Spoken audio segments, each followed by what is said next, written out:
अस्सलाम वालेकुम। हम पढ़ रहे थे रिएक्शंस ऑफ कार्बोक्सिलिक एसिड, जिसमें हमने पहले पढ़ा था कि reaction in which only H atom of carboxylic acid is involve. फिर हम ने स्टार्ट किया reactions in which OH group, hydroxyl group of carboxylic acid is involve. अब इसमें हमने एक पॉइंट पढ़ लिया था ड्यू टू OH ग्रुप का,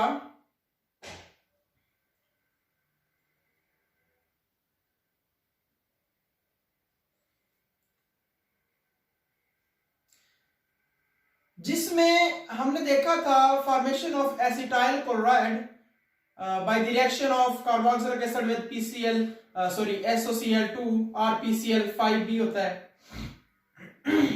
अब हमारे पास है reaction due to OH group, formation of ester. ठीक है, तो हम इसको स्टार्ट करते हैं जी कि एस्टर कैसे बनता है। Formation of esters.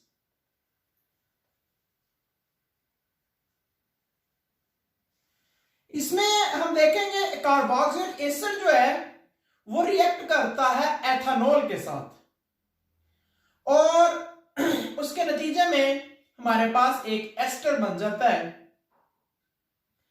इसमें एज अ कैटलिस्ट यूज होता है जी H2SO4, acid as a catalyst के यूज होता है। ठीक है, तो हम इसका रिएक्शन करते हैं और उसके बाद इसका मैकेनिज्म भी करेंगे।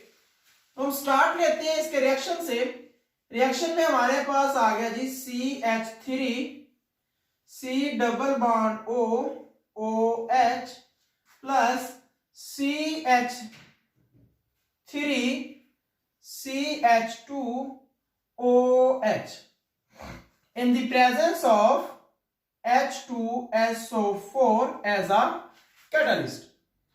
तो बनता क्या है ये हमारे पास, सिंपली इधर से OH ग्रुप और यहां से H जो है वो रिलीज हो जाते हैं और हमारे पास आ जाता है जी CH3 C double bond O CH2 CH3। ठीक है, और प्लस हमारे पास बन जाता है जी वाटर। वाटर इसमें एज अ बाई प्रोडक्ट होता है।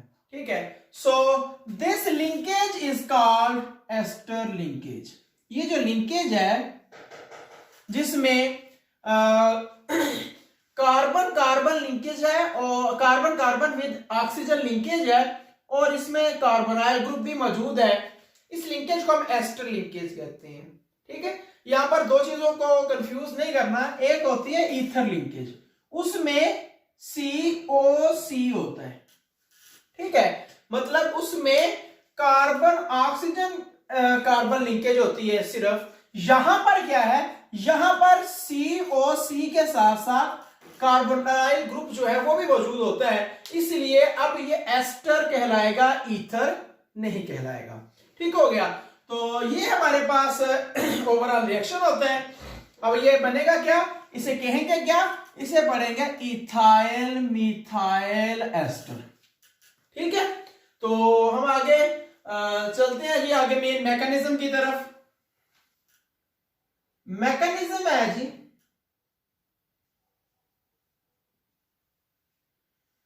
मैकेनिज्म में सबसे पहला स्टेप क्या होता है, इसमें हमारे पास यूज होता है जी CH3 C double bond O OH।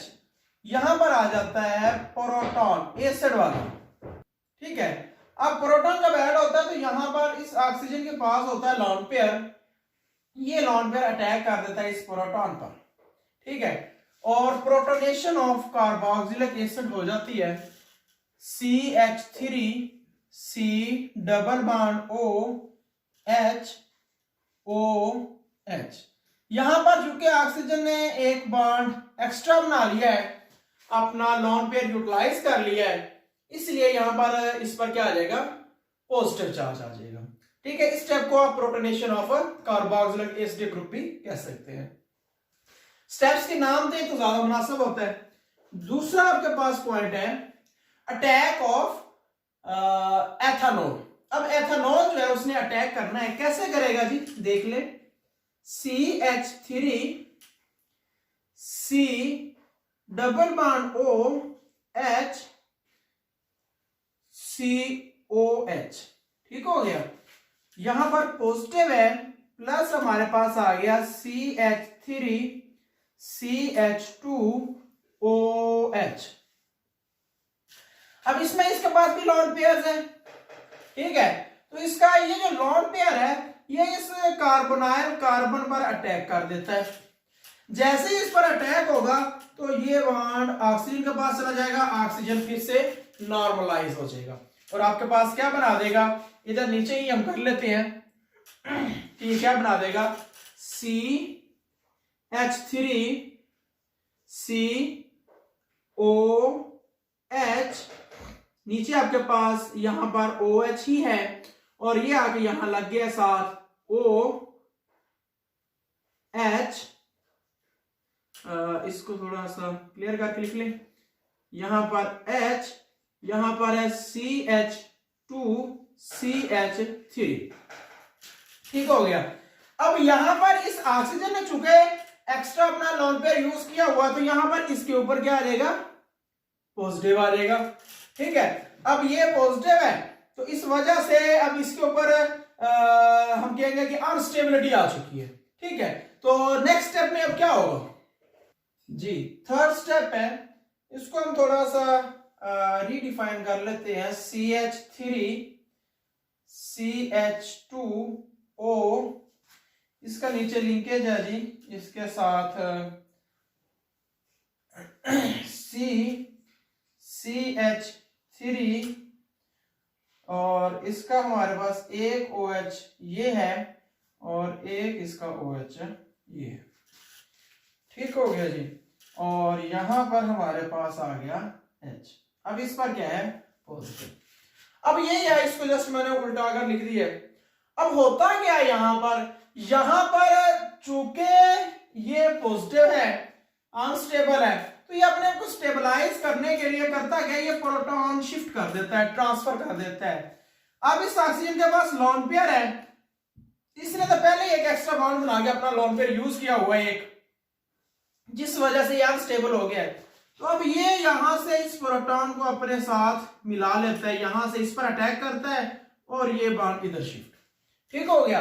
अब होगा क्या, हमारे पास रिजल्टेंटली बन जाएगा जी CH3 CH2O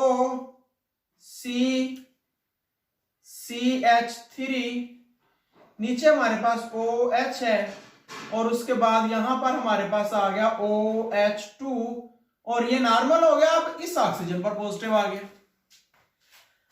अब देखें कि पहले ये स्टेबल नहीं था तो ये स्टेबल था, अब ये स्टेबल हुआ है तो ये अनस्टेबल हो गया। अब इसने भी यहां से क्या होना है, खुद को स्टेबलाइज करना है। अब इसको अगले स्टेप में देखते हैं कि यहां से एक वाटर रिमूव होगा, वो कैसे रिमूव होगा, ठीक है। हमारे पास है CH3 CH2O CH3 OH2 positive OH। अब यहां पर दो सिनेरियो है। एक सिनेरियो तो ये है कि ये लॉन पेयर फिर से इस पर अटैक करे, इसके प्रोटॉन पर, उसको फिर अपने साथ लगा ले, या ये लॉन पेयर अटैक करके ये अपने साथ लगा ले। और दूसरी कैटेगरी ये है कि ये मॉलिक्यूल इधर से सारे का सारा रिलीज हो जाए। अब बात समझने की यह है कि देखो, अगर ये इस पर अटैक करता है या इधर से इस पर अटैक होता है प्रोटॉन पर, तो बात फिर वही बन जानी पहले वाली, फिर अनस्टेबिलिटी रहनी है। जबकि रिएक्शन ने उस तरफ जाना है जिस तरफ मैक्सिमम स्टेबिलिटी हो। Reaction will proceed towards stability. अब फिर होगा क्या, अगर यहां से ये H2O या OH2 निकल जाए तो आगे जो रिजल्टेंट मॉलिक्यूल बन रहा है वो एक हाईली स्टेबल वाटर मॉलिक्यूल बन रहा है। तो इसका मतलब क्या हुआ कि अगर यहां से ये ग्रुप निकल जाए तो हाईली स्टेबल मॉलिक्यूल बनता है, और पीछे जो मॉलिक्यूल है वो भी किसी हद तक स्टेबल हो जाएगा।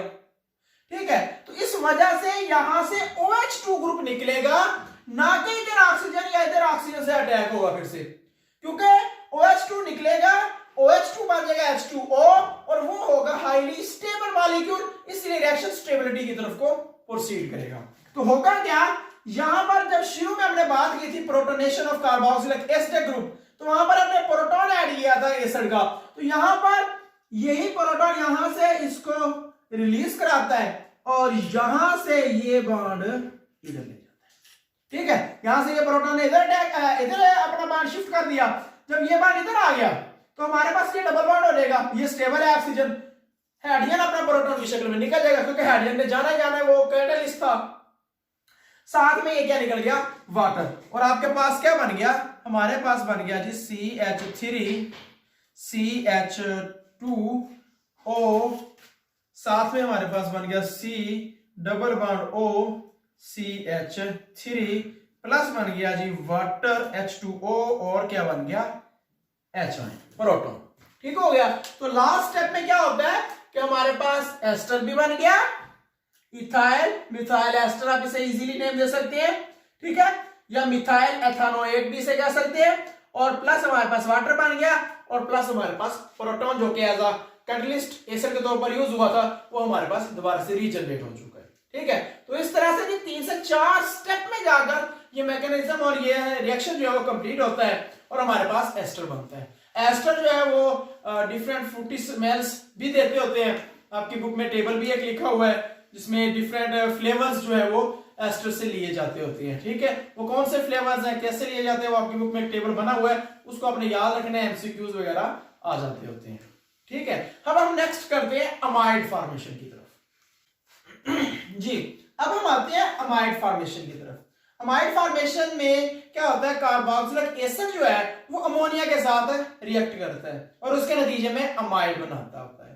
ठीक है, इसे हम एसिड अमाइड भी कह सकते हैं। ठीक है, तो हम रिएक्शन की तरफ आते हैं। हमारे पास रिएक्शन है जी CH3 C double bond O OH plus NH3, just हम इनको आपस में रिएक्ट करवाते हैं तो हमारे पास क्या बन जाता है, हमारे पास बन जाता है CH3 C double bond O negative NH4 positive. ठीक है, अमोनियम आयन की शक्ल में ये साथ अटैच हो जाता है, क्योंकि ये एक बेस होता है, ये एसिड होता है, यहां से प्रोटॉन ये अमोनिया ले लेगा, तो जब प्रोटॉन लेगा तो ये हमारे पास क्या बन जाएगा, अमोनियम आयन। अब अमोनियम आयन और ये हो जाएगा एसिटेट आयन। जब ये एसिटेट आयन होगा और ये अमोनियम आयन होगा, दोनों आपस में मिल जाएंगे तो हमारे पास अमोनियम साल्ट बना देगा एक। ठीक है, तो अगले स्टेप में क्या होगा, पहले स्टेप में ये होता है, दूसरे स्टेप में हम क्या करते हैं, दूसरे स्टेप में जस्ट इसी मॉलिक्यूल को हीट कर देते हैं जी। हमारे पास यही जो अमोनियम साल्ट होता है इसको हम जस्ट हीट करते हैं। जैसे आप इसको हीट करेंगे इसके अंदर से H2O निकल जाएगा और आपके पास ये क्या बना देगा, CH3 C double bond O NH2 plus ये क्या बना देगा हमारे पास H2O। यहां से O और 2 H निकल गए, H2O हो गया, पीछे हमारे पास NH2 बचा, वो इस कार्बन के साथ मिलकर इसने क्या बना दिया, एसिटिक अमाइड, या इसे आप एसिड अमाइड कह लें। ठीक हो गया, तो ये है 2 स्टेप में रिएक्शन है। तो हम अब आते हैं इसके मैकेनिज्म की तरफ। मैकेनिज्म भी बहुत इसका इजी है, जस्ट 3 स्टेप्स का ये मैकेनिज्म है। मैकेनिज्म है जी इसका,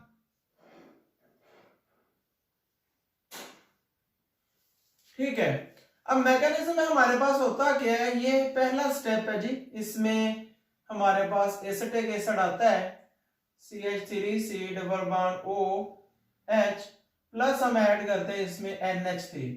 अब NH3 में नाइट्रोजन के पास क्या होता है, लोन पेयर होता है। लोन पेयर इसके पास कहां से आया भाई, सिंपल सी बात है, नाइट्रोजन जो है वो एटॉमिक नंबर होता है 7, पहले शेल में 2 इलेक्ट्रॉन है, दूसरे में 5 इलेक्ट्रॉन्स हैं। 5 इलेक्ट्रॉन्स है, 3 वो शेयर कर लेते हैं हाइड्रोजन के साथ और वो टोटल बना लेता है 8 इलेक्ट्रॉन। 3 शेयर करके वो 6 बना गया। 2 इलेक्ट्रॉन्स वैलेंस शेल के अनशेयर्ड रहे। Unshared pair electrons of valence shells को हम लोन पेयर कहते हैं। तो एक लोन पेयर हमारे पास अमोनिया के ऊपर मतलब नाइट्रोजन में मौजूद होता है। तो यहां से ये हमारे पास आपको पता है पार्शियल पॉजिटिव है, ये पार्शियल नेगेटिव है। ये लोन पेयर अटैक करता है इस कार्बन पर और ये बॉन्ड इधर शिफ्ट। ठीक है, अब ये बॉन्ड जब इधर शिफ्ट होगा तो हमारे पास क्या बनेगा, CH3 CO नेगेटिव, यहां पर हमारे पास है OH, यहां पर हमारे पास आ गया NH3। ये मैंने खोल के इसलिए लिखा ताकि आपको ये क्लियर हो सके कि यहाँ नाइट्रोजन ने अपना लोन पेयर यूज कर लिया है, हमारे पास 4 बॉन्ड बना लिए इसने, तो यहां पर नाइट्रोजन पर क्या आ जाएगा, पॉजिटिव। ठीक हो गया। अब नाइट्रोजन पर यहां पर आ गया जी पॉजिटिव। अब जब नाइट्रोजन पर पॉजिटिव आएगा तो नाइट्रोजन यहां अनस्टेबल हो गया।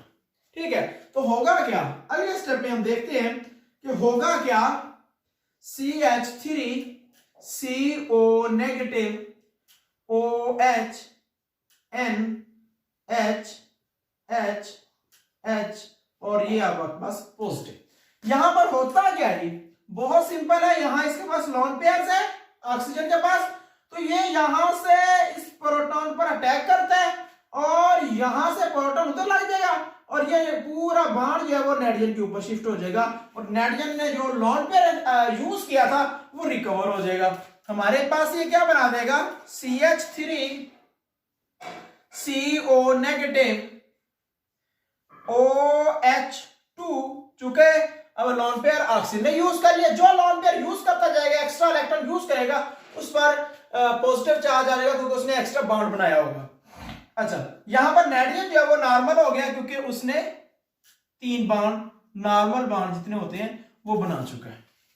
ठीक है, अब थर्ड स्टेप में क्या आना है, वेरी सिंपल, नजर आ रहा है यहां पर वाटर मॉलिक्यूल रिलीज हो रहा है। तो तीसरे स्टेप में क्या होगा, ये हमारे पास है third step, CH3 CO negative OH2 positive NH2। अब होगा क्या, सिंपल, इस ऑक्सीजन में भी स्टेबल होना है और इस ऑक्सीजन में भी स्टेबल होना है।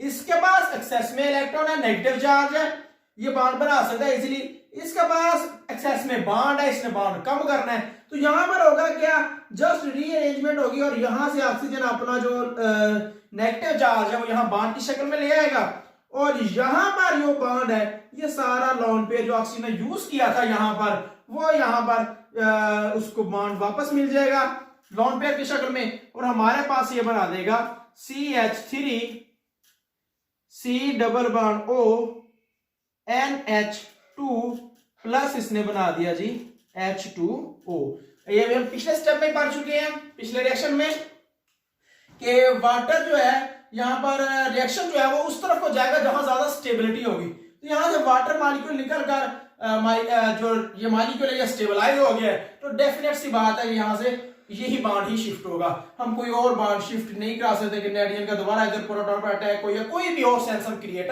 नहीं कर सकते क्योंकि मोस्ट फेवरेबल और फिजिबल और स्टेबल कंडीशन ये वाली बनती है। ठीक है, तो इस तरह से हमने क्या बना लिया, इसे हम पढ़ते हैं जी एसिड। सॉरी, मेरे ख्याल में पहले मैंने एसिटेट कह दिया, ये है एसिड। ठीक है, ये है एसिड अमाइड, सही है। या इसे हम अगर जनरल नेम में लिखे तो चूंकि ये एसिड एक ग्रुप है, इसे हम एसिड अमाइड भी कह सकते हैं। ठीक है, कि कार्बोनाइल ग्रुप के साथ नाइट्रोजन जो है वो डायरेक्टली अटैच हो सिंगल बॉन्ड के साथ, तो ये अमाइड कहलाता है। ये आपके पास आ गया अमाइड फॉर्मेशन। इसके बाद है एसिड एनहाइड्राइड फॉर्मेशन। जी हमारे पास नेक्स्ट है फॉर्मेशन ऑफ एसिड एनहाइड्राइड। ठीक है, तो इसमें क्या होगा, सिंपली ये एक डिहाइड्रेशन रिएक्शन है। ठीक है, इसे होता है dehydration of carboxylic acid with P2O5। ठीक है जी, फास्फोरस पेंटॉक्साइड। तो इसकी मौजूदगी में ये रिएक्शन होता है। होता क्या है जी, ये दो मॉलिक्यूल सेम आते हैं, एसिटिक एसिड के CH3 C double bond O OH। ठीक है, एक और मॉलिक्यूल आ गया इसका HOC double bond O CH3। ठीक है, यहां पर ये दो मॉलिक्यूल आए हैं जी in the presence of a P2O5 as a catalyst. ठीक है, डिहाइड्रेशन होती है। डिहाइड्रेशन का मतलब क्या है? तो यहां से वाटर रिमूव होगा। ठीक है, होगा क्या जी, यहां से H और यहां से OH ये रिलीज हो जाएगा और क्या बना देगा, एक बन गया आपके पास वाटर प्लस हमारे पास क्या बना देगा, ये सारा बाकी आपस में यूनाइट हो जाएगा CH3 C double bond O C double bond O CH3। ये है जी, इसे कहते हैं एनहाइड्राइड लिंकेज। ठीक है, ये एसिड एनहाइड्राइड लिंकेज है और इसी नाम से चूंकि ये एसिटिक एसिड यूज हुआ है तो इसे हम पढ़ते हैं एसिटिक एनहाइड्राइड। ठीक है, जनरल इसे हम कह सकते हैं एसिड एनहाइड्राइड और यहां पर इसे हम पढ़ेंगे एसिटिक एनहाइड्राइड। ठीक हो गया जी, तो ये रिएक्शंस थे जी, reactions due to OH group. अब आगे दो रिएक्शंस हैं, छोटे छोटे से हैं। Reactions in which C double bond OH मतलब whole carboxylic acid group is involve. ठीक है, तो हम नेक्स्ट करते हैं reactions due to C double OH group.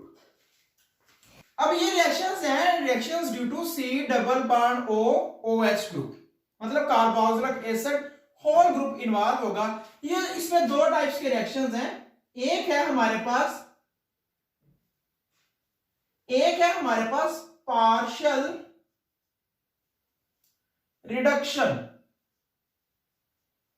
Partial reduction है कार्बोक्सिलिक एसिड की और COOH carboxylic acid with LiAlH4 lithium aluminium hydride. ठीक है, ये जो लिथियम एल्यूमिनियम हाइड्राइड होता है ये एज अ रिड्यूसिंग एजेंट के तौर पर यूज होता है। तो इसकी मौजूदगी में रिएक्शन होगा जी, तो होगा क्या कि CH3 C double bond OH plus हमारे पास 4 हाइड्रोजन आएंगे और ये रिड्यूस कर देंगे जी इसको किसमें, अल्कोहल के अंदर, और आपके पास ये क्या बना देंगे CH3 CH2OH। ठीक हो गया, ये चीज बन जाएगी और साथ बन जाता है H2O। ठीक है जी, तो ये पार्शियल रिडक्शन होती है COOH ग्रुप के साथ और एक है हमारे पास कंप्लीट रिडक्शन। कंप्लीट रिडक्शन में हमारे पास जो COOH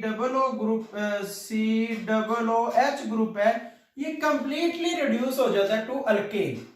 ठीक है, इसमें क्या होता है जी, इसमें हम यूज करते हैं CH3 C double bond OH plus हमारे पास यहां पर यूज हो जाता है जी 6 मॉलिक्यूल हाइड्रोजन आयोडाइड के। ठीक हो गया, 6 मॉलिक्यूल हाइड्रोजन आयोडाइड के यूज होते हैं इन the presence of red phosphorus. Types होती है फास्फोरस की, वाइट रेड वगैरह, तो ये रेड फास्फोरस यूज होता है और हम इसे जब रिड्यूस करते हैं तो ये कंप्लीटली रिड्यूस हो जाता है CH3 मतलब एथानोइक एसिड से एथेन में। ठीक है, एथानोइक एसिड होता है ये, एथानोइक एसिड से एथेन में ये कन्वर्ट हो गया और साथ में हमारे पास बन जाते हैं जी 2 मॉलिक्यूल वाटर के और 3 मॉलिक्यूल I2 के। ठीक हो गया, तो ये है कंप्लीट रिडक्शन जिसमें जो कार्बोक्सिलिक एसिड ग्रुप है कंप्लीटली रिड्यूस हो गया। यहां पर क्या हुआ, पार्शियली रिड्यूस हुआ टू CH2 ग्रुप, यहां पर ये कंप्लीटली CH3 में रिड्यूस हो गया। तो ये थे जी reactions of carboxylic acid. Okay जी, अल्लाह हाफिज।